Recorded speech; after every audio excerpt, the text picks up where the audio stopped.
retrocede hasta aproximadamente el 5000 a.C. En lo que hoy es el norte de África, el clima estaba cambiando de manera lenta pero implacable. El Sahara, que miles de años antes había sido una sabana verde, con ríos y animales, se secaba progresivamente, empujando a las poblaciones nómadas hacia el único corredor de vida que quedaba.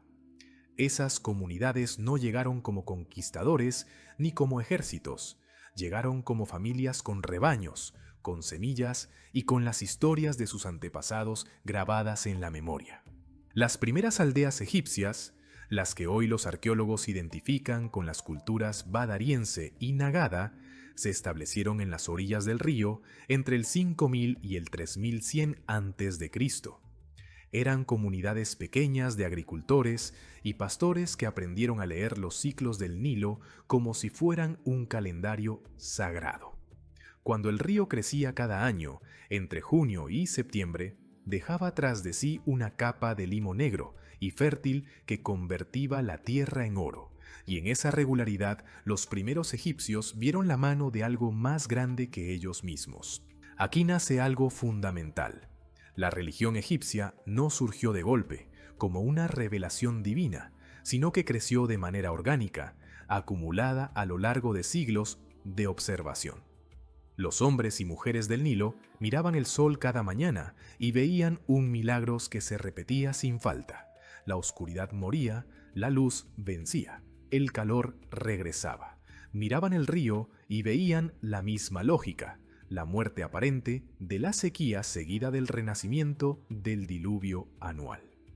En esos patrones encontraron la primera gran verdad de su universo, que la muerte no era un final sino una transición hacia algo nuevo. Las primeras evidencias arqueológicas lo confirman con una elocuencia que estremece. En los cementerios predinásticos de sitios como Hieracómpolis y el Badari, los investigadores han encontrado tumbas donde los muertos eran enterrados en posición fetal, orientados hacia el oeste, mirando al sol poniente, con vasijas de cerámica y collares de cuentas dispuestos junto a ellos. Ese gesto sencillo lo dice todo. Aquellas personas ya creían que sus muertos necesitaban provisiones para continuar un viaje, que la muerte no era el muro final, sino una puerta, y que alguien o algo esperaba al otro lado. Pero ¿cómo había comenzado el mundo? ¿Qué existía antes de que existiera algo? Los primeros pensadores del Nilo respondieron esa pregunta con una imagen tan poderosa que sobreviviría intacta durante 3000 años. Al principio, dijeron, no había tierra ni cielo, ni dioses ni humanos. Solo existía el Nun, un océano infinito, oscuro e inmóvil, sin orillas y sin fondo. Un caos acuoso que lo contenía todo en potencia, pero que no era nada todavía. Y dentro de ese vacío primordial dormía una voluntad.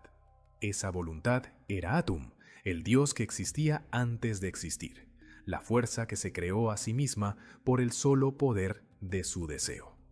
Según la teología de Heliópolis, la ciudad sagrada que se convertiría en el primer gran centro de pensamiento religioso egipcio, Atum no tenía padre ni madre, simplemente decidió ser, y fue.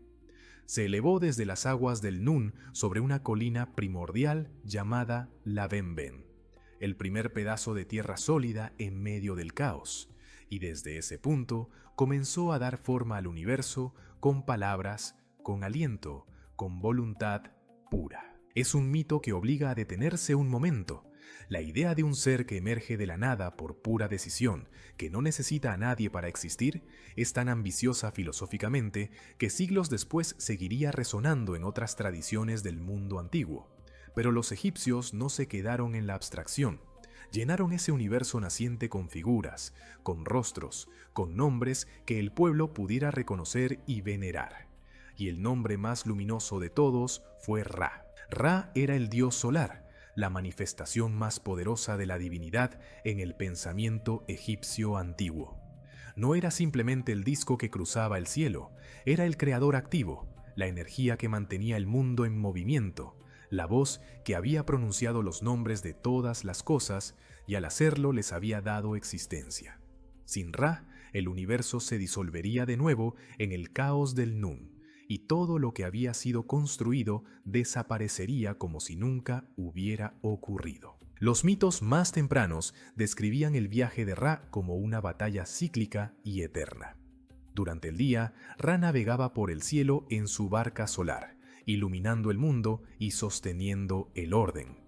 Pero al atardecer, descendía al inframundo, al Duat, y durante las 12 horas de la noche debía enfrentarse a Apophis, la serpiente del caos, una criatura colosal que intentaba devorar la barca y sumir al mundo en la oscuridad para siempre. Cada amanecer era, por lo tanto, una victoria. Junto a Ra y Atum, el período predinástico vio emerger una constelación de divinidades locales que reflejaban las preocupaciones más inmediatas de cada comunidad. Algunas ciudades veneraban a un halcón, y en ese halcón veían la encarnación del cielo y el poder real. Esa figura se convertiría con el tiempo en Horus. Otras comunidades adoraban a un chacal que merodeaba los cementerios en la noche, ese guardián silencioso de los muertos que llegaría a conocerse como Anubis.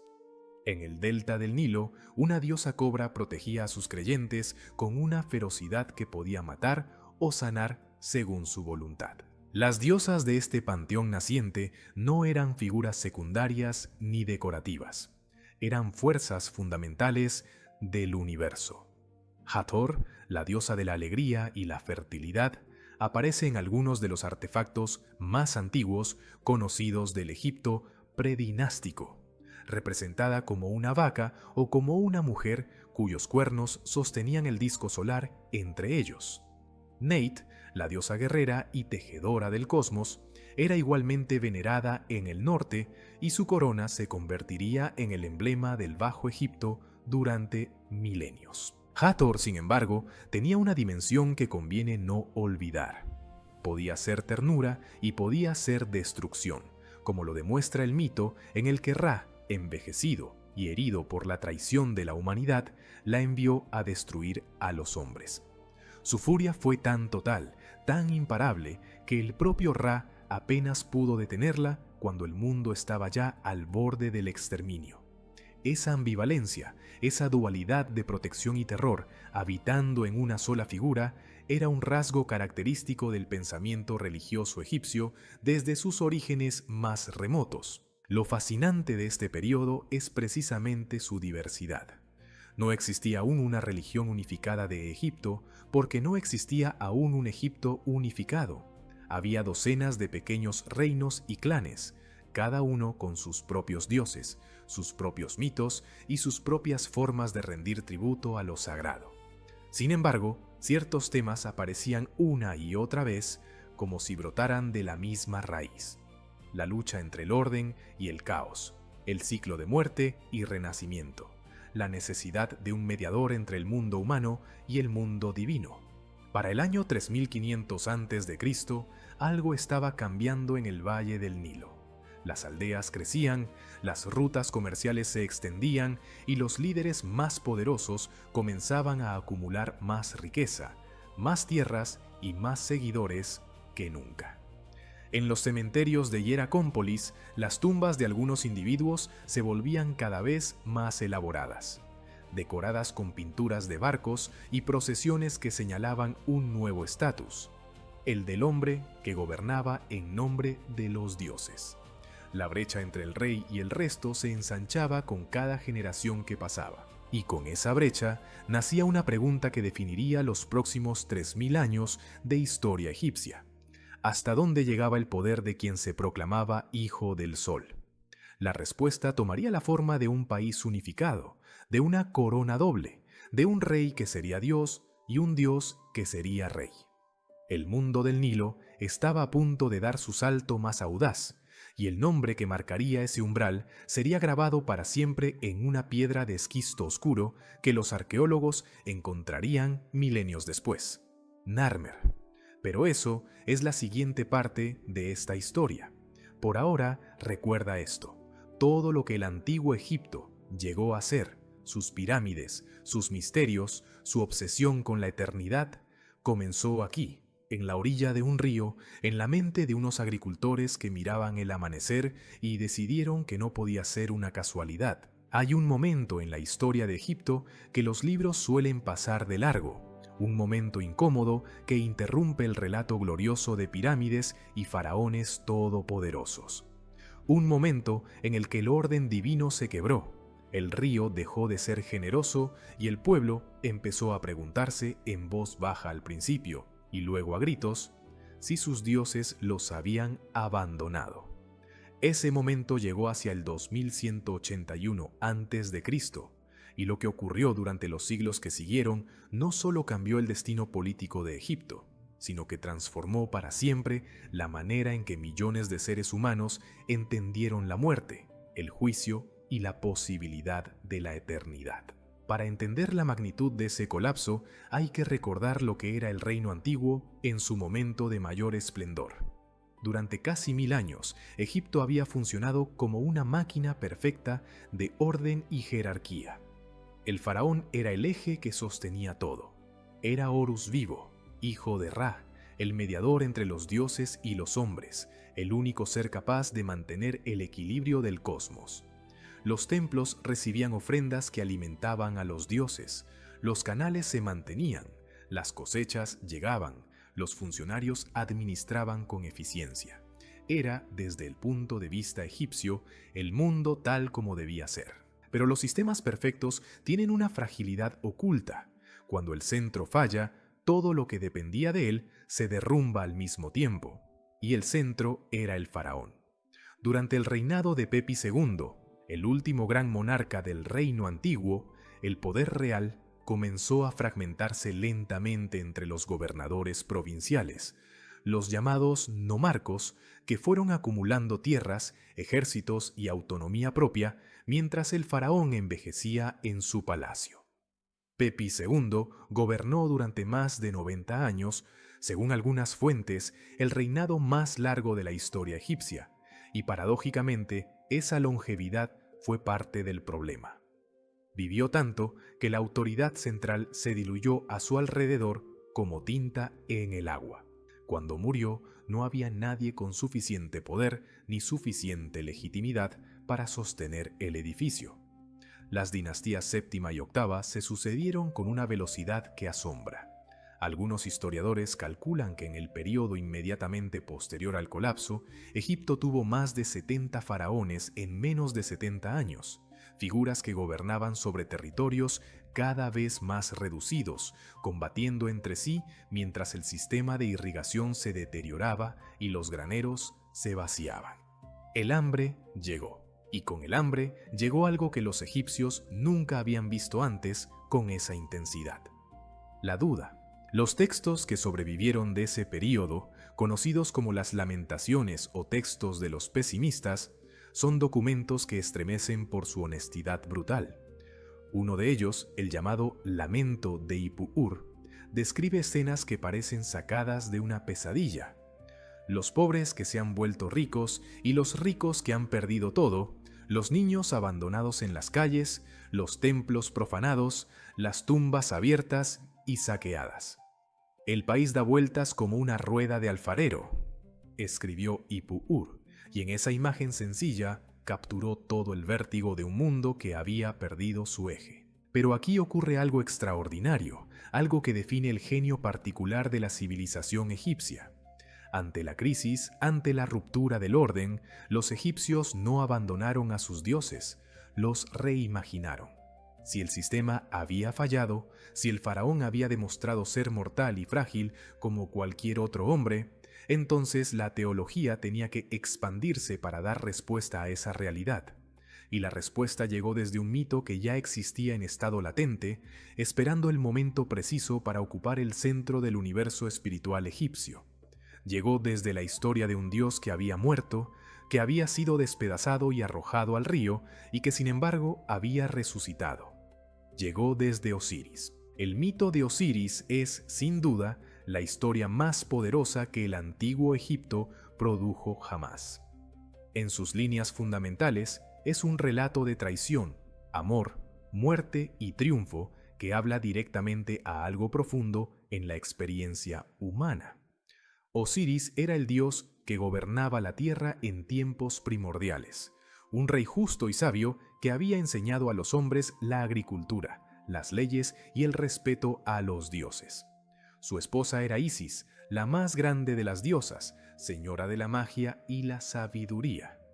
Y su hermano era Set, el dios del caos, del desierto y de la tormenta, que miraba el poder de Osiris con una envidia que crecía como una herida infectada. Set esperó su momento con paciencia de depredador.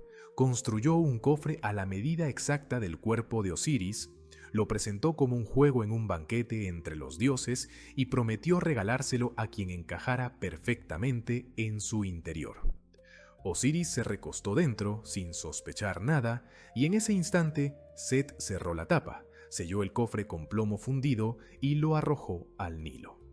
El río se lo llevó hasta el mar, y el dios rey del mundo murió ahogado, encerrado, traicionado por su propio hermano. Pero Set no se detuvo ahí.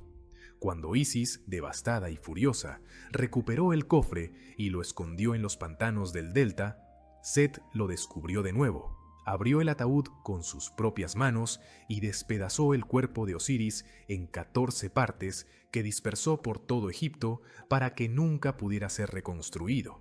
Era la muerte definitiva, el borrado total. Era el caos aplastando al orden con una crueldad calculada y sin piedad. Y aquí es donde la historia da el giro que lo cambia todo. Isis no se rindió. La diosa recorrió el país entero, cada pantano y cada desierto, buscando los fragmentos del cuerpo de su esposo con una determinación que ningún obstáculo podía quebrar. Los encontró uno a uno, los reunió, los envolvió con vendas de lino impregnadas de resinas y ungüentos, y con el poder de su magia pronunció las palabras que devolvieron el aliento a aquel cuerpo reconstruido. Osiris abrió los ojos. No era el mismo de antes, no volvería al mundo de los vivos como rey, pero tampoco estaba muerto. Existía ahora en una forma nueva, como señor del inframundo, como juez de las almas, como prueba viviente de que la muerte podía ser derrotada. De esa unión final nació Horus, el hijo póstumo, el vengador destinado. Isis lo crió en secreto entre los juncos del delta, protegiéndolo de la ira de Set, esperando el día en que el niño creciera y reclamara el trono que le pertenecía por derecho. Ese enfrentamiento entre Horus y Set, entre el orden heredado y el caos usurpador, se convertiría en el mito político fundacional de Egipto. Cada faraón era Horus vivo que derrotaba a Set con cada acto de gobierno justo, y al morir se transformaba en Osiris, tomando su lugar como soberano eterno del más allá. Hasta el primer periodo intermedio, ese era un privilegio exclusivo del faraón. Solo el rey podía aspirar a la resurrección osiríaca, solo el rey tenía acceso a los textos de las pirámides que guiaban su alma a través del inframundo. Los demás egipcios, nobles, sacerdotes, campesinos, simplemente morían.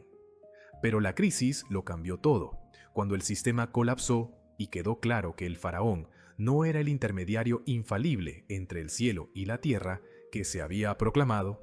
La lógica espiritual también se fracturó, y en esa grieta entró una pregunta que no podía callarse.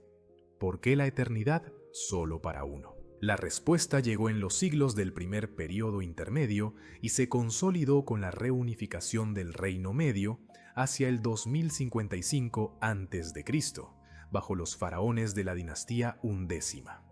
Los textos de los sarcófagos, herederos directos de los textos de las pirámides, aparecieron pintados en los ataúdes de nobles, funcionarios y, con el tiempo, de ciudadanos cada vez más humildes. El mensaje era revolucionario. Cualquier alma podía comparecer ante Osiris, pero había una condición. El alma debía superar el juicio. Debía presentarse en la sala de las dos verdades, donde 42 jueces divinos la interrogaban sobre sus actos en vida. Debía pronunciar la confesión negativa, declarando ante cada juez que no había robado, no había mentido, no había lastimado a un inocente, no había corrompido el río, no había defraudado a los pobres. Y al final de esa declaración, el corazón del difunto era colocado en un platillo de una balanza, y en el otro platillo se ponía una pluma, la pluma de Maat, la diosa del orden y la justicia. Si el corazón pesaba igual que la pluma, el alma era pura y podía entrar al paraíso. Si el corazón pesaba más, cargado por el peso de sus culpas, era devorado en el acto por Amit, la devoradora, una criatura con cabeza de cocodrilo, a torso of leopard markings, and the hindquarters of a hippopotamus crouching in the shadows, and the soul ceased to exist forever. Anubis era quien sostenía la balanza, el dios chacal, el guardián de las necrópolis, el que había ayudado a Isis a embalsamar el cuerpo de Osiris, extendía sus manos oscuras y sujetaba la escala con una seriedad que no admitía apelación.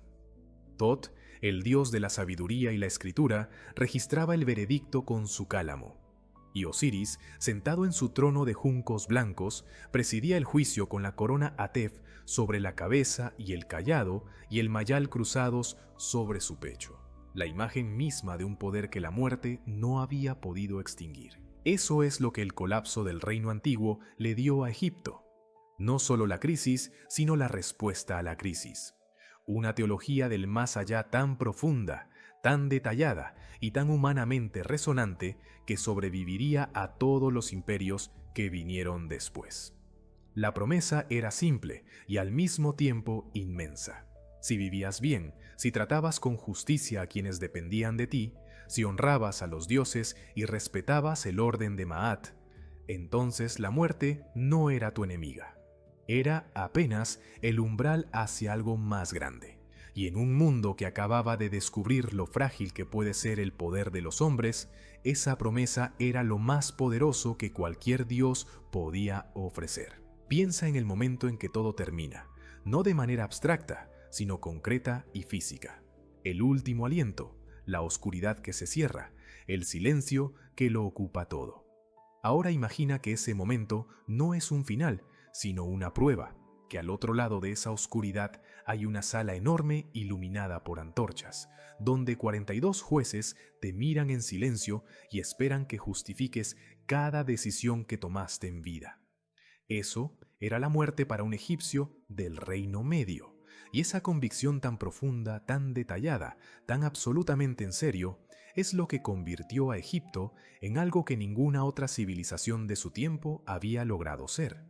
Una sociedad organizada, en su núcleo más íntimo, alrededor de la pregunta de qué ocurre después de morir. Hacia el 2055 a.C., el faraón Mentuhotep II logró lo que parecía imposible después de décadas de caos: reunificar el Alto y el Bajo Egipto bajo una sola corona, poniendo fin al turbulento primer periodo intermedio y abriendo la era que los historiadores llaman el Reino Medio. Fue una reunificación lograda a punta de guerras, negociaciones y una determinación que sus contemporáneos debieron percibir casi como sobrenatural. Pero lo que Mentuhotep II no podía saber, lo que ningún faraón puede saber nunca, es que el verdadero legado de su época no serían sus campañas militares ni sus templos, sino una transformación espiritual silenciosa que ya estaba en marcha desde los años del caos y que su reinado simplemente ayudó a consolidar. Esa transformación era la democratización de la eternidad. Durante el reino antiguo, la vida después de la muerte era un privilegio reservado al faraón y, con suerte, a los nobles más cercanos a él. Los textos de las pirámides, esas inscripciones grabadas en las cámaras funerarias de los grandes soberanos, eran fórmulas mágicas diseñadas exclusivamente para guiar el alma real a través del inframundo. El pueblo común simplemente no tenía acceso a ese conocimiento, y sin ese conocimiento, la eternidad era inalcanzable. Pero el colapso del reino antiguo había demostrado que el faraón no era el intermediario infalible que se proclamaba, y esa grieta en la teología oficial abrió una puerta que ya nadie podría volver a cerrar. Los textos de los sarcófagos fueron la respuesta a esa puerta abierta. A diferencia de sus predecesores, estas fórmulas y conjuros no se grababan en las paredes de una pirámide real, sino en los ataúdes de madera de nobles, sacerdotes, funcionarios y, con el tiempo, de personas cada vez más humildes. Su mensaje era claro. Cualquier alma podía reclamar la identidad de Osiris, cualquier difunto podía pronunciar las palabras sagradas que abrían los caminos del inframundo, cualquier ser humano tenía el derecho de comparecer ante el juicio y pedir su lugar en la eternidad. Era una revolución teológica disfrazada de ritual funerario, y sus consecuencias se sentirían durante los siguientes 1500 años. Pero para entender por qué ese juicio importaba tanto, hay que entender primero cómo los egipcios concebían el alma humana, porque su idea de lo que somos no se parece a ninguna otra tradición del mundo antiguo. Para un egipcio del Reino Medio, la persona no era una unidad simple, sino un conjunto de elementos distintos que debían mantenerse en equilibrio tanto en vida como en la muerte. El más importante de todos era el Ka, una especie de fuerza vital o doble espiritual que nacía junto con la persona y que necesitaba ser alimentado con ofrendas incluso después de la muerte física. Sin esas ofrendas, sin ese sustento ritual, el Ka se debilitaba y perecía, y con él toda posibilidad de vida eterna. Junto al Ka existía el Ba, una entidad más individual y dinámica que los artistas egipcios representaban como un pájaro con cabeza humana. El Ba era lo que hoy llamaríamos la personalidad, el carácter único e irrepetible de cada individuo, y a diferencia del Ka, tenía la capacidad de moverse libremente entre el mundo de los vivos y el mundo de los muertos durante el periodo crítico que seguía a la muerte física. Era el Ba quien emprendía el peligroso viaje a través del Duat, el inframundo, sorteando sus guardianes, respondiendo sus preguntas y finalmente presentándose ante el tribunal de Osiris para el juicio definitivo. Aquí entra Anubis, y conviene detenerse un momento en esta figura porque su papel va mucho más allá de lo que su imagen oscura podría sugerir. El dios chacal, el señor de las vendas y los ungüentos, era ante todo un protector. Su presencia en las necrópolis no era amenazante sino guardiana. Era él quien vigilaba que los cuerpos no fueran profanados, quien supervisaba el proceso de momificación con una precisión que los sacerdotes embalsamadores consideraban un acto sagrado en sí mismo, y quien guiaba el alma del difunto a través de los primeros y más peligrosos tramos del inframundo. El proceso de momificación que Anubis presidía era, en sí mismo, una recreación del mito. Así como Isis y Anubis habían reconstruido y preservado el cuerpo despedazado de Osiris, los sacerdotes embalsamadores recreaban ese acto sagrado con cada difunto. Durante 70 días, que era el periodo estándar del proceso completo, el cuerpo era purificado, deshidratado con natrón, vaciado de sus órganos internos y rellenado con especias y resinas. Los órganos, a su vez, eran preservados en vasijas canópicas protegidas por los hijos de Horus. Imseti guardaba el hígado, Hapi los pulmones, Duamutef el estómago y Quebecenuf los intestinos. Cada detalle de ese ritual era una frase del mismo argumento: el cuerpo importa, la materia importa, y la eternidad no es una huida del mundo físico, sino su transformación. Cuando el Ba llegaba finalmente ante el tribunal, la escena que lo esperaba era de una solemnidad que los artistas del Reino Medio y del Reino Nuevo representaron cientos de veces con variaciones mínimas, como si la imagen fuera demasiado importante para arriesgarse a cambiarla. Osiris presidía desde su trono, pálido y envuelto en vendas, con la corona Atef sobre su cabeza y los símbolos del poder real cruzados sobre su pecho. A su alrededor se sentaban los 42 jueces, cada uno responsable de una transgresión específica. Y en el centro de la sala, Anubis sostenía la balanza de 2 platillos, mientras Tot, el dios Ibis de la escritura y la sabiduría, esperaba con su cálamo listo para registrar el veredicto. El difunto pronunciaba entonces la confesión negativa, una declaración de inocencia ante cada uno de los 42 jueces. No he robado, decía. No he mentido. No he defraudado las medidas del grano. No he contaminado el agua. No he golpeado a quien era más débil que yo. No he cerrado mis oídos a las palabras de la verdad. Cada negación era una afirmación velada de los valores que la sociedad egipcia consideraba fundamentales: la honestidad, la compasión, el respeto al orden natural, la equidad en el trato con los demás. La ética no era una abstracción filosófica en Egipto, era literalmente la diferencia entre la eternidad y la nada. Si el corazón y la pluma de Maat equilibraban la balanza, Tot registraba la victoria del alma y Horus conducía al difunto ante Osiris para recibir su bienvenida a los campos de Iaru. Ese paraíso egipcio no era un lugar de contemplación pasiva ni de éxtasis místico, era reveladoramente una versión perfeccionada de la vida en el Nilo. Los campos de Iaru producían cosechas abundantes, el río fluía fresco y constante, la familia se reunía, el trabajo era satisfactorio y la alegría era duradera. Era la misma vida, pero sin hambre, sin injusticia, sin enfermedad y sin el miedo a la muerte que todo lo ensombrece. Esa visión del paraíso revela algo profundo sobre el carácter de esta civilización. Mientras otras tradiciones antiguas imaginaban la vida eterna como una disolución del yo en lo divino o como un estado de pura contemplación, los egipcios del Reino Medio querían seguir siendo ellos mismos, con sus nombres, sus rostros, sus afectos y sus habilidades intactos. Por eso era tan crucial preservar el nombre del difunto, grabarlo en las tumbas, pronunciarlo en las ofrendas, mantenerlo vivo en la memoria de los descendientes.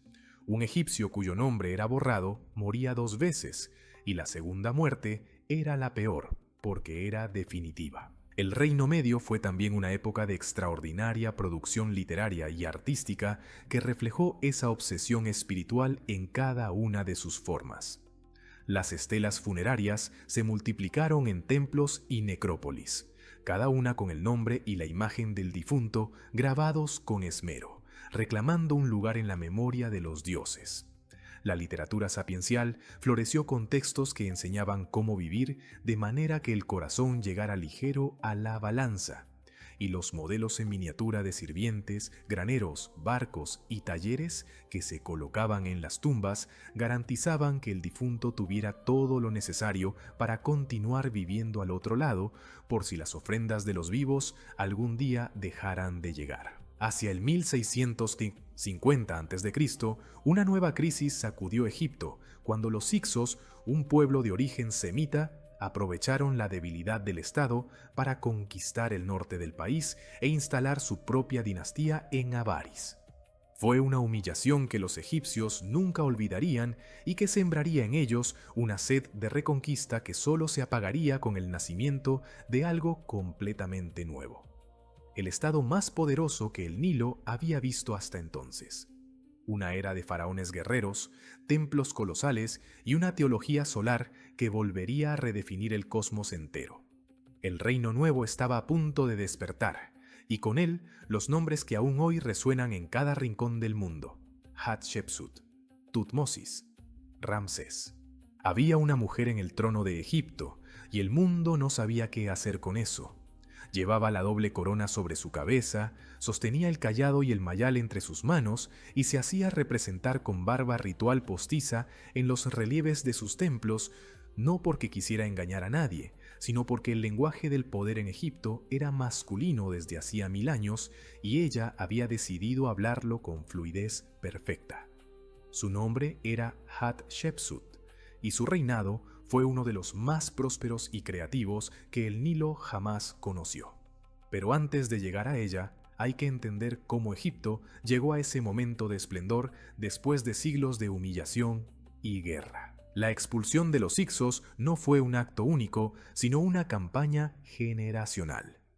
Hacia el 1550 a.C., el faraón Ahmose primero completó lo que su padre y su abuelo habían comenzado.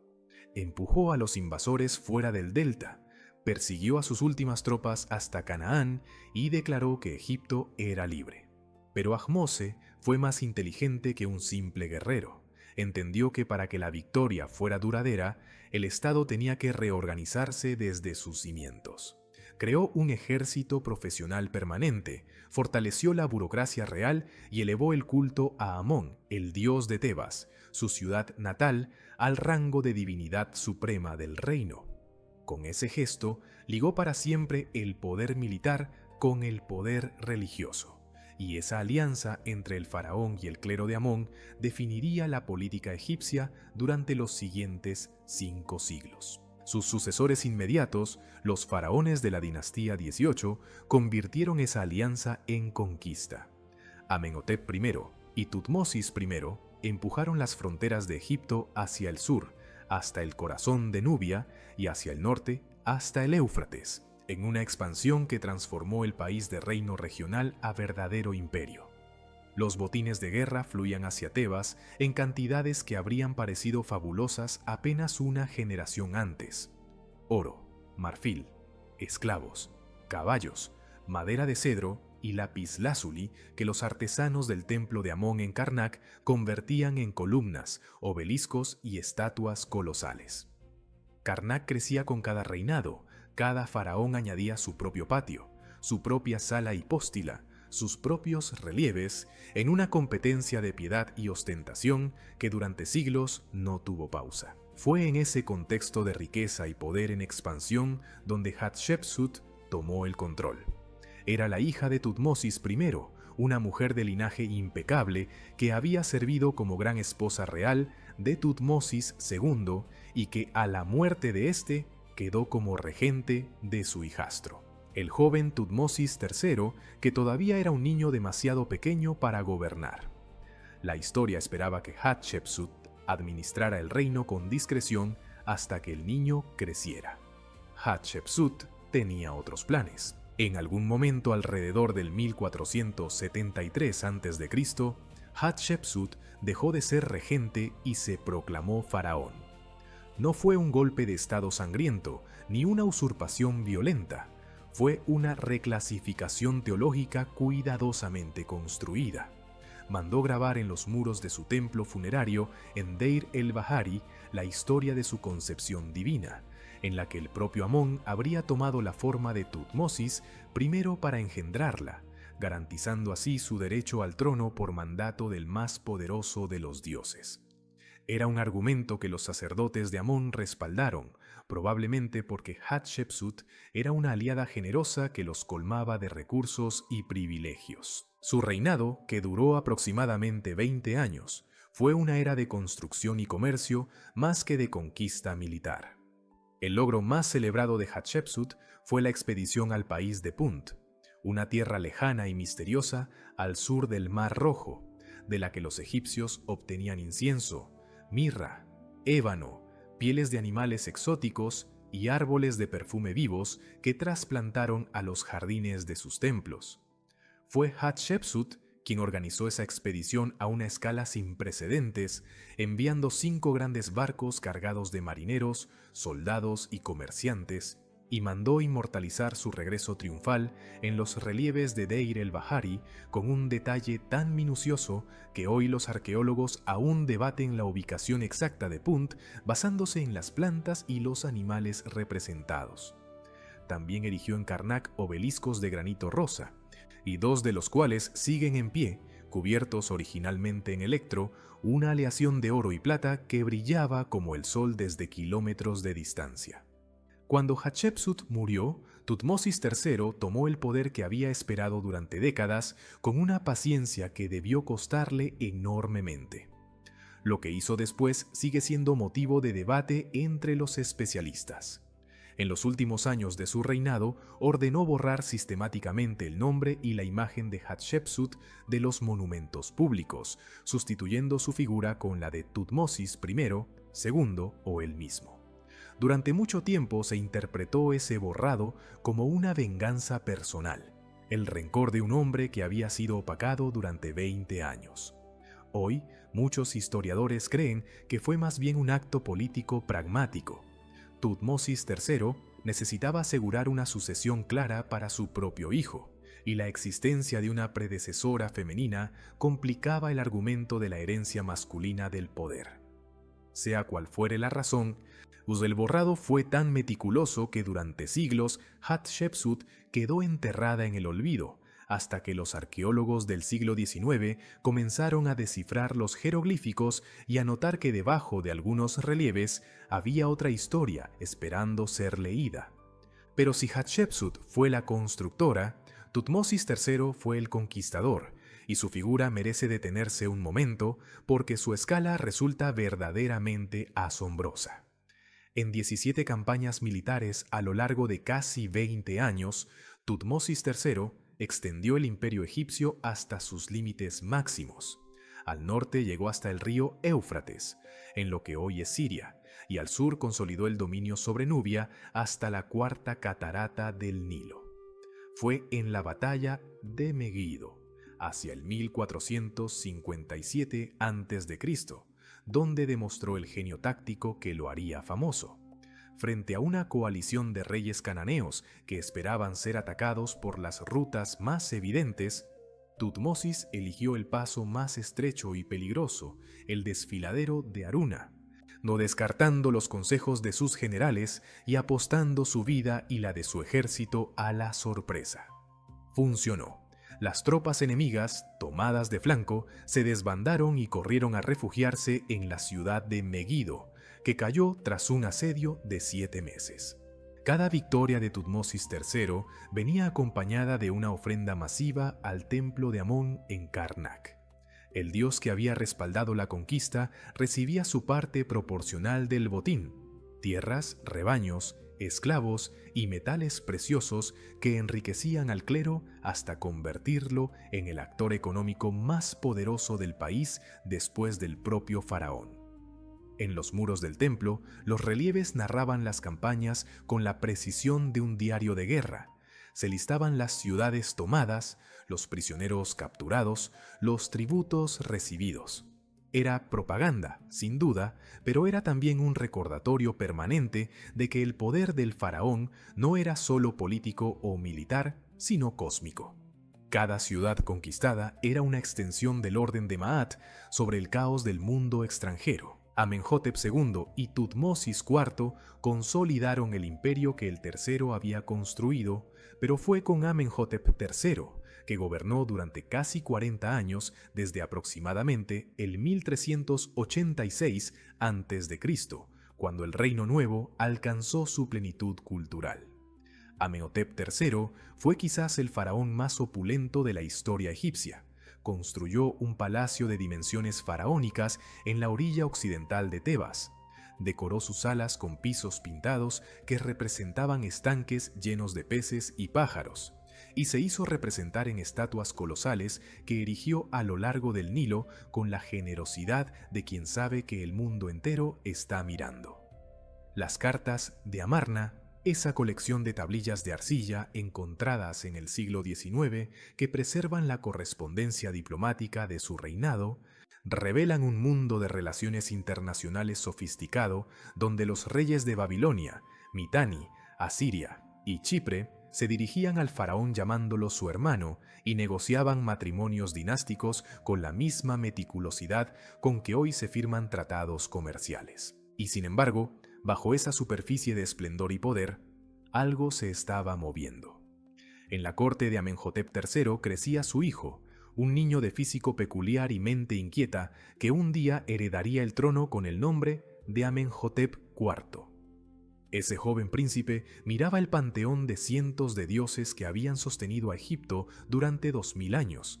Miraba el poder inconmensurable del clero de Amón, que a veces parecía rivalizar con el del propio faraón.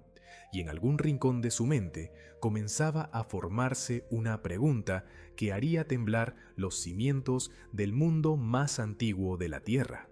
¿Y si todos esos dioses no eran más que sombras de uno solo? Si quieres saber qué ocurrió cuando ese joven príncipe se atrevió a responder esa pregunta en voz alta y a actuar en consecuencia, eso es exactamente lo que viene a continuación. Pero antes, si esta historia te está atrapando tanto como a nosotros, este es el momento perfecto para suscribirte al canal. Activa la campanita para no perderte ningún capítulo de esta saga que apenas está llegando a su punto más explosivo. En el año 5 de su reinado, el faraón de Egipto hizo algo que ningún gobernante del mundo antiguo había hecho jamás con esa radicalidad. Cerró los templos de todos los dioses. No uno, no algunos, sino todos. Mandó sellar las puertas de Karnak, ordenó detener las ofrendas a Amón, a Osiris, a Ra, a Ptah, a Hathor y a cada una de las cientos de divinidades que durante 2000 años habían sostenido el universo espiritual de su pueblo. Y en su lugar proclamó que solo existía un Dios verdadero: Atón, el disco solar, la luz pura y sin forma que cada mañana derramaba su energía sobre la tierra. Ese faraón se llamaba Amenhotep IV, y el mundo que construyó y destruyó en menos de 20 años sigue siendo el episodio más desconcertante, más fascinante y más debatido de toda la historia egipcia. Para entender lo que hizo, hay que entender primero lo que era. Los relieves que lo representan muestran una figura que rompe todos los cánones del arte faraónico clásico. Cabeza alargada, mentón prominente, cuello fino, vientre redondeado, caderas anchas, muslos gruesos. Durante décadas los especialistas debatieron si esas representaciones eran realistas o simbólicas, si reflejaban una enfermedad concreta o una nueva filosofía estética que buscaba mostrar al faraón como un ser andrógino que contenía en sí mismo lo masculino y lo femenino del cosmos.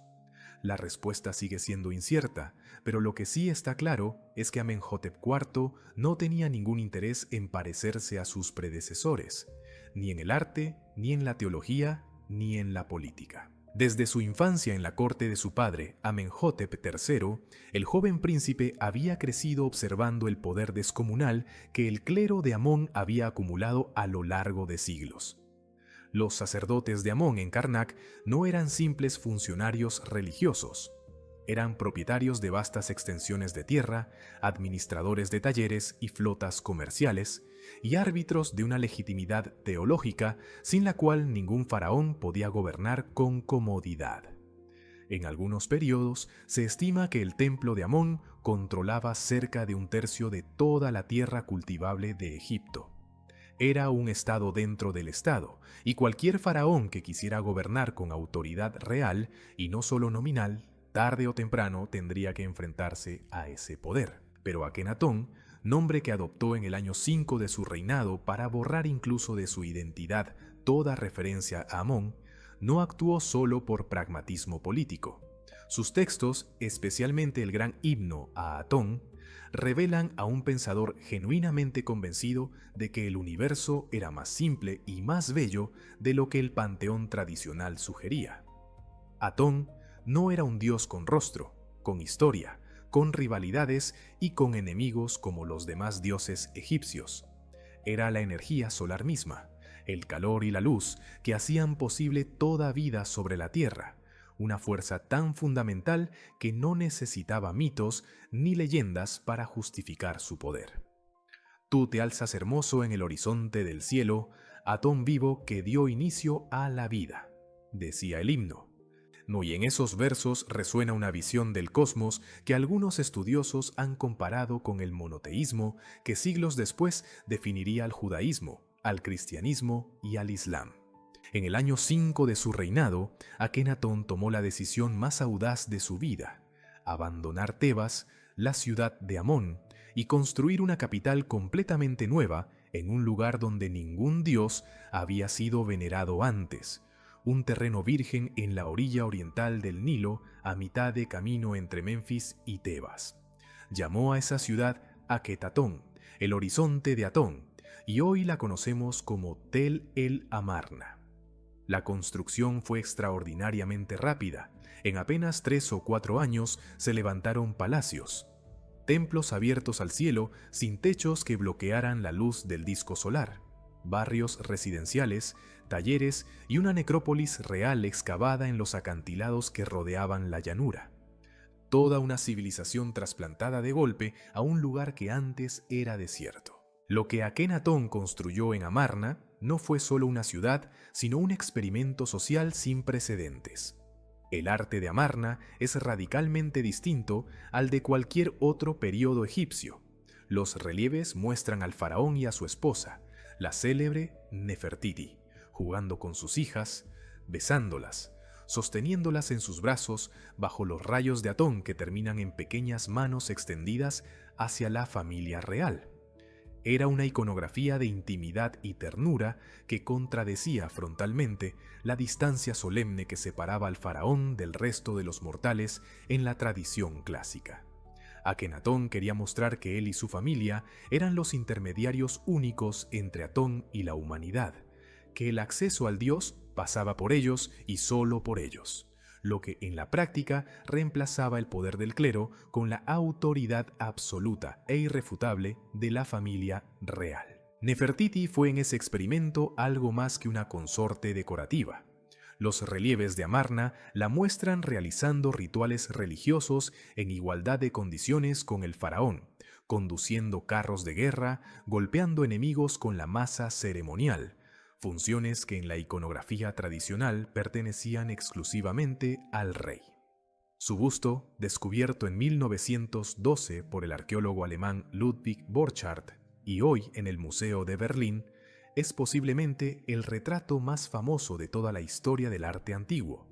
Esa cara de pómulos altos, cuello largo y expresión serena que mira hacia un punto indefinido en el horizonte parece la de alguien que está pensando en algo que el resto del mundo aún no comprende. Pero el experimento tenía una fragilidad estructural que sus creadores quizás no quisieron ver. Akenatón había concentrado toda la energía religiosa del país en una ciudad nueva y en una divinidad abstracta que no tenía los mitos, los rituales ni las tradiciones populares que hacían a los dioses antiguos cercanos y reconocibles para el pueblo común. Osiris prometía la resurrección, Hathor prometía alegría y fertilidad, Anubis prometía protección en el umbral de la muerte. Atón no prometía nada de eso. Era una luz hermosa y poderosa, pero era indiferente a los muertos, silenciosa ante el sufrimiento, inaccesible para quien no viviera en Amarna bajo la mirada directa del disco solar. Para la mayoría de los egipcios, aquello no era liberación teológica, sino abandono espiritual. Mientras tanto, en el exterior, el imperio que Tutmosis III había construido con tanta sangre comenzaba a deshilacharse. Las cartas de Amarna muestran a los vasallos del norte, los príncipes de Canaán y Siria, enviando mensajes desesperados al faraón pidiendo tropas y apoyo militar ante el avance de los hititas y de otras potencias rivales. Las respuestas de Akenatón, cuando llegaban, eran vagas o insuficientes. Estaba demasiado ocupado con su revolución religiosa, demasiado absorbido por la construcción de su ciudad perfecta, para atender los bordes sangrantes de un imperio que se contraía. El precio de esa indiferencia lo pagarían sus sucesores durante décadas. Cuando Akenatón murió, hacia el 1336 a.C., la reacción fue tan violenta como predecible. El clero de Amón, que había sobrevivido en silencio y en el exilio durante casi 2 décadas, volvió con una furia acumulada que se derramó sobre cada piedra de Amarna. La ciudad fue abandonada, sus templos desmantelados, sus relieves picados hasta borrar el nombre y la imagen de Akenatón. El sucesor que convierte todo eso en símbolo fue un joven de unos 9 años cuyo nombre original, Tutankamón, el hijo vivo de Atón, fue cambiado por los sacerdotes de Amón al que hoy el mundo conoce. Tutankamón, imagen viva de Amón. Ese cambio de nombre era toda una declaración de intenciones. El orden antiguo regresaba y el experimento de Amarna sería tratado como si nunca hubiera existido. Tutankamón restauró los cultos tradicionales, devolvió las tierras al clero de Amón y trasladó la corte de vuelta a Tebas y Memphis. Gobernó apenas 9 o 10 años antes de morir a los 19, probablemente de una combinación de enfermedades y lesiones sin dejar herederos directos. Su tumba, descubierta casi intacta por Howard Carter en noviembre de 1922 en el Valle de los Reyes, estaba repleta de tesoros que el mundo moderno contempló con asombro absoluto, convirtiendo a este faraón menor en el más famoso de todos por la ironía de que su insignificancia política fue lo que preservó su ajuar funerario del saqueo. Después de Tutankamón, el general Horemheb tomó el poder con mano de hierro y completó lo que el niño rey había comenzado. Borró sistemáticamente todo rastro de Akenatón, Nefertiti y el período de Amarna de los registros oficiales, numerando los años de su propio reinado como si siguieran directamente a los de Amenhotep III, saltando por encima de la herejía como si fuera un sueño del que Egipto había despertado. Akenatón fue designado simplemente como el enemigo, el criminal de Amarna, y su nombre desapareció de la lista real durante siglos. Sin embargo, hay algo que Horemheb no pudo borrar: la idea. La pregunta que Akenatón había formulado, esa posibilidad de un solo principio divino detrás de toda la multiplicidad del cosmos, quedó flotando en el aire del Mediterráneo antiguo, no lista para ser respirada por otras tradiciones que estaban apenas comenzando a construir sus propias respuestas. Pero Egipto tenía todavía un capítulo más de gloria que escribir antes del declive final, y el hombre que lo escribiría lo haría con la escala de un dios y la ambición de alguien que quería que su nombre durara tanto como las estrellas. Hay un nombre que resuena por encima de todos los demás en la historia del antiguo Egipto, un nombre grabado en más estatuas, más templos y más obeliscos que ningún otro faraón que haya existido antes o después. Un hombre que gobernó durante 67 años, que tuvo más de 100 hijos, que se hizo representar con una escala colosal desde el delta del Nilo hasta las cataratas de Nubia, y que cuando la muerte finalmente lo alcanzó, a los 90 años aproximadamente, había sobrevivido a casi todos sus hijos mayores y a buena parte de los funcionarios que lo habían servido desde joven. Ese nombre era Ramsés II, y su reinado fue el último gran acto de la gloria faraónica antes de que el mundo comenzara a cambiar de maneras que ningún dios del panteón egipcio podría detener. Ramsés II subió al trono alrededor del 1279 a.C., heredando un Egipto que su padre Seti primero había comenzado a estabilizar después de las convulsiones del período de Amarna. Desde sus primeros años de reinado, Ramsés dejó claro que tenía prisa. Prisa por construir, por conquistar, por dejar su marca en cada piedra del mundo conocido. En el año 5 de su gobierno, condujo a su ejército al norte de Siria para enfrentarse a los hititas, el otro gran poder del Mediterráneo oriental, en un choque que definiría su imagen para siempre. La batalla tuvo lugar cerca de la ciudad de Kadesh, junto al río Orontes, y lo que ocurrió ese día es una de las historias militares más dramáticas y más astutamente manipuladas de toda la antigüedad.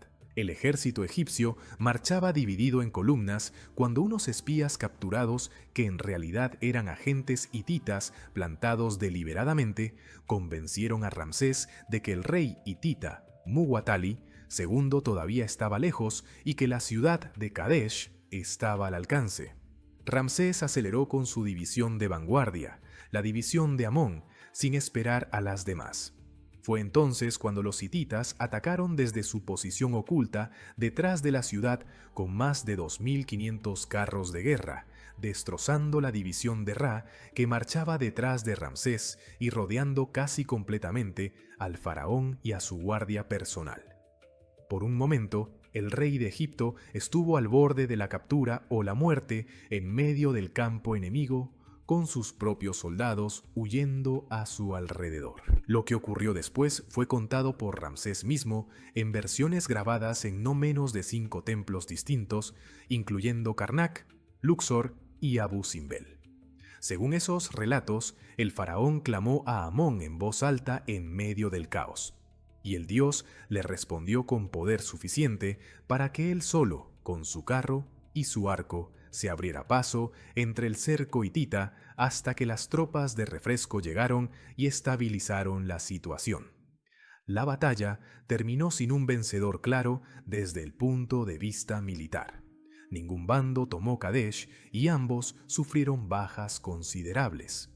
Pero Ramsés la convirtió en una victoria absoluta en el relato oficial, y durante décadas su imagen, dominando solo a decenas de enemigos, adornó las paredes de los templos más importantes del país. Lo verdaderamente notable, sin embargo, no fue la batalla, sino lo que vino después. Hacia el 1259 a.C., Ramsés II y Atusili III, el nuevo rey hitita, firmaron el tratado de paz más antiguo conservado en la historia de la humanidad. Sus términos fueron grabados en tablillas de plata intercambiadas entre las dos cortes, y hoy una copia de ese documento, encontrada en Bogaskoy, en la actual Turquía, descansa en el Museo Arqueológico de Estambul, mientras que una reproducción de él cuelga en la sede de las Naciones Unidas en Nueva York como símbolo de que la diplomacia tiene raíces más antiguas de lo que solemos recordar.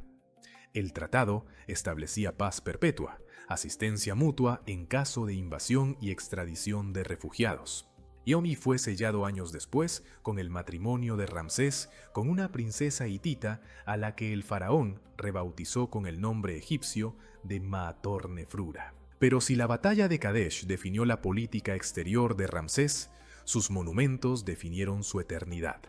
Abu Simbel es quizás el más audaz de todos.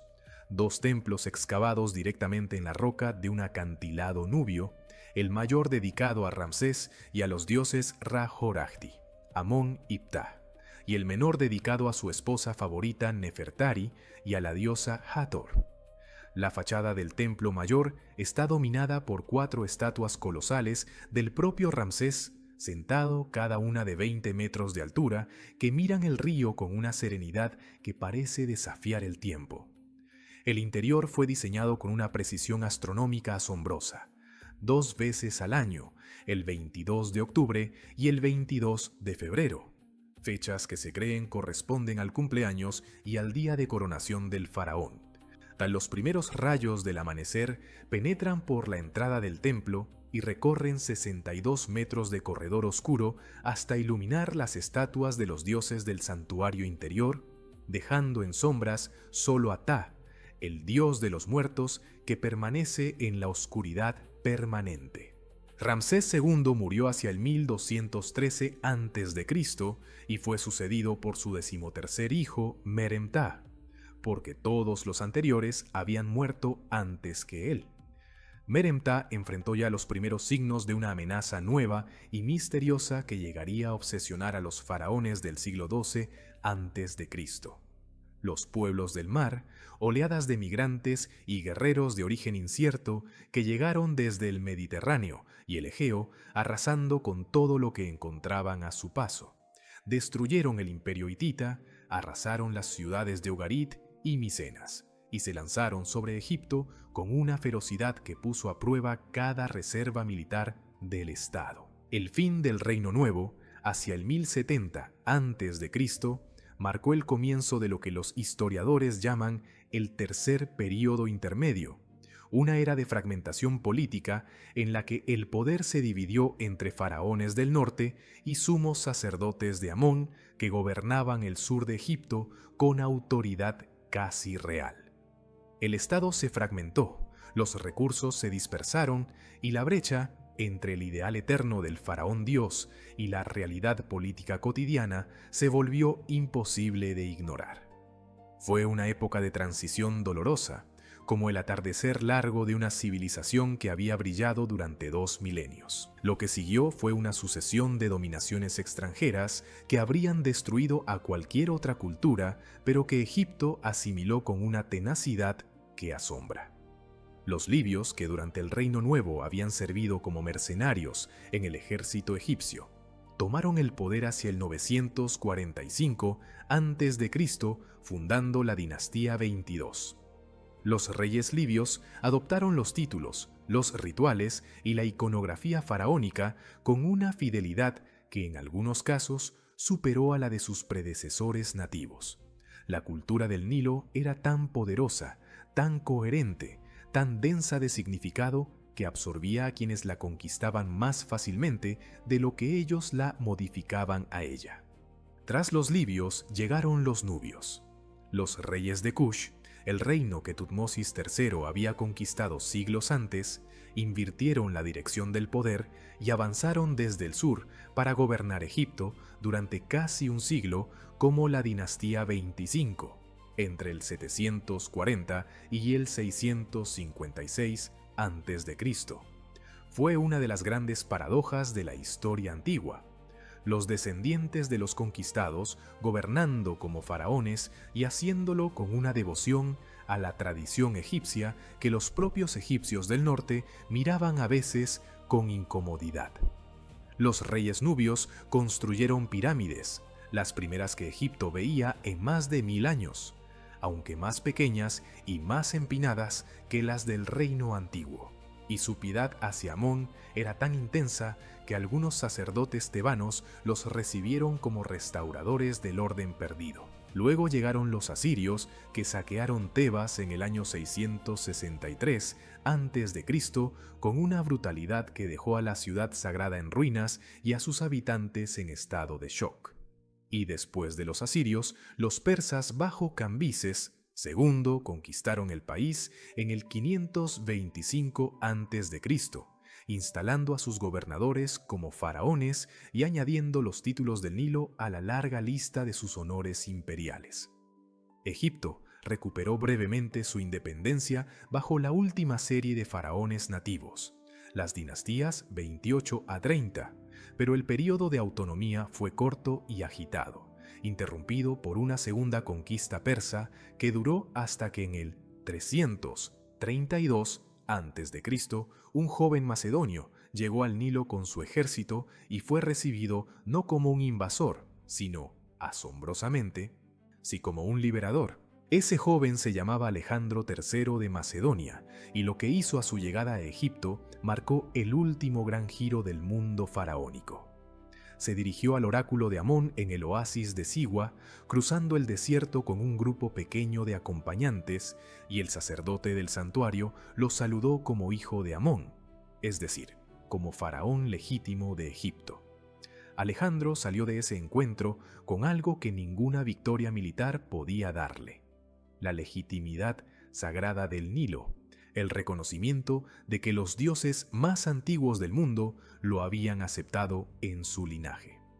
Fundó Alejandría en la costa mediterránea, trazó el plano de la ciudad él mismo según algunas fuentes, y partió hacia el este para conquistar el resto del mundo conocido, dejando atrás un Egipto que estaba a punto de vivir su última y más extraña transformación. El 30 de agosto del año 30 a.C., en una habitación de su palacio en Alejandría, una mujer aplicó contra su piel el veneno que terminaría con su vida y con 3000 años de historia faraónica al mismo tiempo. No lo hizo por desesperación ciega, sino por una razón muy concreta. Se negaba a desfilar encadenada por las calles de Roma como trofeo de guerra del general Octavio, que pronto se llamaría Augusto y gobernaría el mundo. Cleopatra VII, la última faraona del Nilo, eligió morir como había vivido, en sus propios términos, con una dignidad que ninguna cadena podía contener. Con ella terminó algo que había comenzado 5000 años antes en las orillas del mismo río, cuando unos agricultores del desierto miraron el amanecer y decidieron que debía tener un nombre. Pero terminó solo en apariencia, porque lo que Egipto había construido no era algo que pudiera morir simplemente porque sus últimos gobernantes dejaran de respirar. Para entender el final hay que volver al principio de este último capítulo, a los días de la dinastía ptolemaica que Alejandro dejó tras de sí cuando partió hacia el este. A su muerte en el 323 a.C., su general Ptolomeo tomó el control de Egipto y fundó la dinastía que llevaría su nombre, una línea de gobernantes de origen macedonio que reinó durante casi 3 siglos. Los primeros Ptolomeos fueron administradores brillantes que entendieron algo que los persas nunca habían comprendido del todo. Para gobernar Egipto con legitimidad real, había que ser egipcio en el ritual aunque se fuera griego en la sangre. se hicieron representar como faraones en los templos, usaron los títulos sagrados del Nilo y patrocinaron el culto a los dioses tradicionales con una generosidad calculada y construyeron algunos de los templos más perfectamente conservados que existen hoy, como el templo de Horus en Edfu y el templo de Hathor en Dendera, cuyos techos y paredes están cubiertos de relieves tan detallados que los especialistas los usan todavía como fuente primaria para entender la teología egipcia tardía. Alejandría, la ciudad que el macedonio había trazado en la costa, se convirtió bajo los Ptolomeos en la capital intelectual del mundo antiguo. La gran biblioteca, fundada por Ptolomeo I y expandida por sus sucesores, acumuló en su apogeo entre 400.000 y 700.000 rollos de papiro, copias de todo el conocimiento disponible en griego, en egipcio, en hebreo, en persa y en decenas de otras lenguas. Los eruditos que trabajaban allí no solo copiaban textos, sino que los comparaban, los traducían y los comentaban. Y en ese proceso de intercambio intelectual, los mitos egipcios comenzaron a filtrarse hacia el pensamiento griego con una fluidez que transformó a ambas tradiciones. La fusión más reveladora fue la creación de Serapis, un dios deliberadamente sincrético inventado por Ptolomeo, primero para tender un puente entre sus súbditos egipcios y griegos.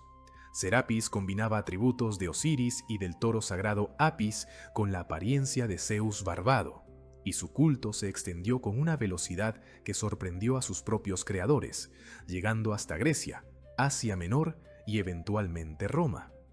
Era la primera vez en la historia que Egipto exportaba activamente un dios hacia el mundo exterior en lugar de simplemente recibirlo, y ese movimiento presagiaba lo que vendría después con Isis, la diosa que terminaría siendo la exportación espiritual más exitosa del Nilo.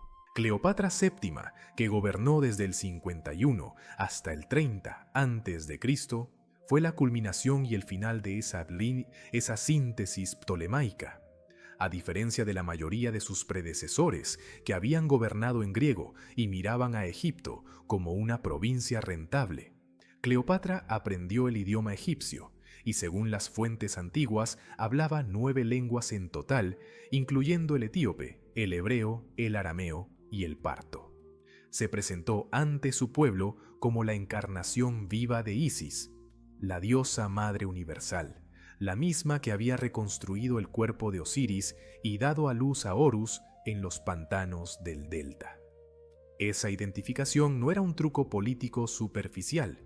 Cleopatra la vivía con una convicción que sus contemporáneos percibían como algo más que actuación. Sus alianzas con los 2 hombres más poderosos de Roma, primero con Julio César y luego con Marco Antonio, no fueron solo estrategias de supervivencia política, aunque lo fueran también. Con César tuvo un hijo, Cesarión, al que presentó como el heredero de 2 mundos, el hijo de Roma y del Nilo, Horus y César en una sola persona. Con Marco Antonio construyó algo que parecía destinado a convertirse en un nuevo tipo de imperio, una fusión del poder romano y la riqueza egipcia gobernada desde Alejandría en lugar de Roma. Cuando Octavio los derrotó en la batalla de Accio en el 31 a.C., no fue solo una victoria militar, fue el choque de 2 visiones del mundo, y la que venció fue la que miraba hacia el Mediterráneo occidental, no hacia el Nilo. Marco Antonio se suicidó creyendo erróneamente que Cleopatra ya había muerto. Ella sobrevivió unos días más, suficientes para negociar con Octavio, para evaluar sus opciones y para llegar a la conclusión de que no había ninguna que valiera la pena tomar. La tradición dice que murió por la mordedura de un áspid, la cobra Uraeus, que durante milenios había coronado la frente de los faraones como símbolo de poder y protección divina, y que eligió ese animal con plena conciencia de lo que significaba morir como faraona, tocada por el símbolo de la realeza sagrada del Nilo, no como prisionera de Roma. Egipto se convirtió en provincia romana, pero lo que ocurrió a continuación desafió todas las expectativas de quienes creían que la conquista significaba la extinción. Los dioses egipcios, lejos de desaparecer, se lanzaron sobre el mundo romano con una energía misionera que ningún ejército podría haber logrado. El culto a Isis se extendió por todo el imperio, desde Britania hasta Mesopotamia, desde Germania hasta el norte de África, adaptándose con una flexibilidad extraordinaria a cada contexto local sin perder su núcleo esencial. Isis absorbió atributos de Deméter, de Afrodita, de Juno y de docenas de otras diosas mediterráneas hasta convertirse en algo que sus devotos describían como la diosa de 10.000 nombres, la madre universal que contenía en sí misma a todas las demás. Osiris, a través de su forma sincretizada con Dioniso y más tarde con Serapis, siguió ofreciendo a millones de personas la promesa que los egipcios habían formulado en el primer período intermedio, que la muerte no era el final, que existía una justicia más allá de la vida, que las almas que habían vivido con rectitud encontrarían su lugar en una eternidad generosa. Anubis continuó apareciendo en amuletos y relieves funerarios por todo el Mediterráneo durante siglos después de la caída del último faraón. El libro de los muertos, esa colección de conjuros y fórmulas que los egipcios habían perfeccionado durante 1500 años, siguió copiándose y usándose en los rituales funerarios del Egipto romano con una fidelidad que muestra que para la gente común, el cambio de gobernantes en el palacio no significaba necesariamente un cambio en lo que esperaban al otro lado de la muerte. El último jeroglífico conocido fue grabado el 24 de agosto del año 394 de nuestra era, en el templo de Philae, en la frontera sur de Egipto. Para ese momento, el Imperio Romano ya era cristiano. Los templos paganos estaban siendo cerrados por decreto imperial, y la escritura que había dado forma al pensamiento egipcio durante más de 3000 años caía en el olvido junto con los sacerdotes que la conocían. El último demótico, la escritura cursiva tardía del egipcio, data del año 452. Después de eso, el silencio. Una civilización que había sostenido el conocimiento de sí misma durante 3 milenios y medio dejó de poder leerse a sí misma. Y sin embargo, la memoria no murió del todo. Copió sus rasgos más esenciales en otras formas, otros nombres, otras tradiciones. La imagen de Isis amamantando al niño Horus, que los artistas egipcios habían repetido durante siglos en estatuillas de bronce y relieves de piedra, viajó hacia las representaciones de la Virgen María con el niño Jesús con una continuidad visual que los historiadores del arte reconocen sin dificultad. La estructura del juicio del alma ante Osiris, con su balanza y su registro de los actos en vida, resonó en las concepciones del juicio final que el cristianismo y el islam desarrollarían siglos después. El concepto de Ma'at, ese equilibrio frágil y precioso entre el orden y el caos que los egipcios habían defendido durante 3000 años. La sigue latiendo en cada sistema ético que afirma que las acciones tienen consecuencias y que hay una justicia más profunda que la de los hombres. Hoy, cuando un turista se detiene ante las pirámides de Giza al amanecer y siente ese escalofrío inexplicable que no tiene que ver con el frío de la mañana, está experimentando algo que los primeros aldeanos del Nilo ya conocían hace 7000 años.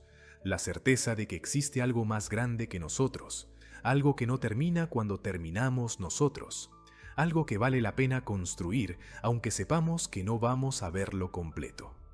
Eso es lo que Egipto dejó al mundo. No solo piedras y oro, no solo momias y jeroglíficos, sino la convicción de que la eternidad es una empresa humana, que se construye gesto a gesto, nombre a nombre, amanecer a amanecer.